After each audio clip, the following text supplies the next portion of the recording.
Lots of people in our country trek in the Himalayas, and the number of trekkers is doubling every year.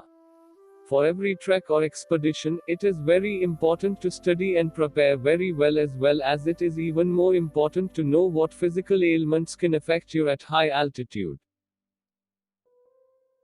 Today, I will tell you how and why we get sick with high and low altitude diseases, also what is the way to avoid it. When we go on a high altitude trek, we have to accustom our body to the altitude as well as the weather. This is possible by drinking only 6 to 7 liters of water throughout the day and slowly gain heights. If we are not able to adapt our body to the weather, then we usually face mainly 3 sicknesses. 1. AMS, acute mountain sickness.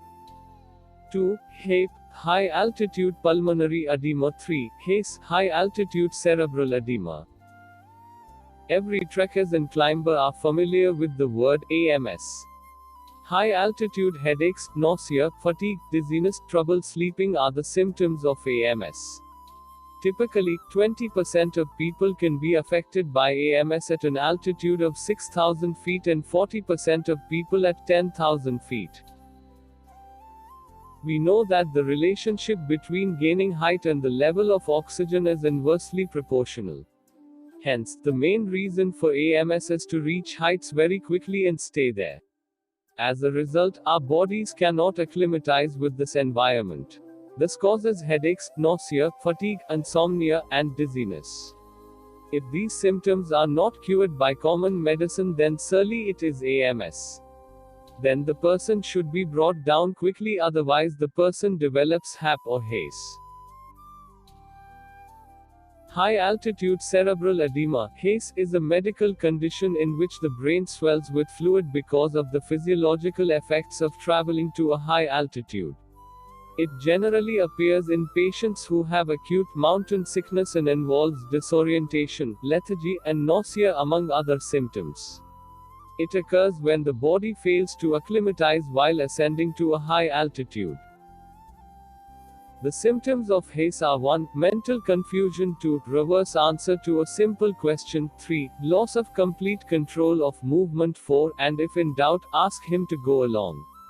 5. People with HAP lose balance and try to walk straight. 6. A state of near unconsciousness or numbness.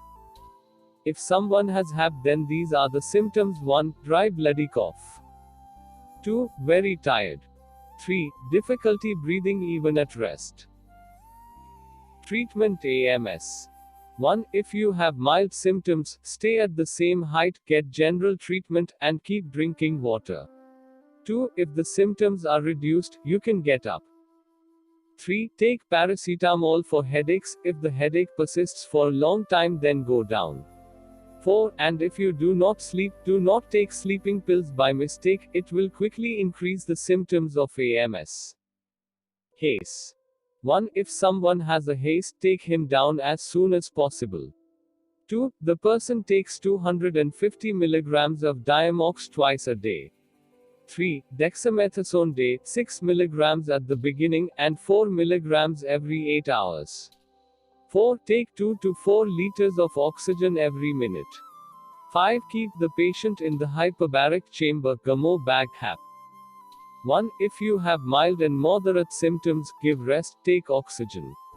2. Medicines to open up the pulmonary, lung arteries.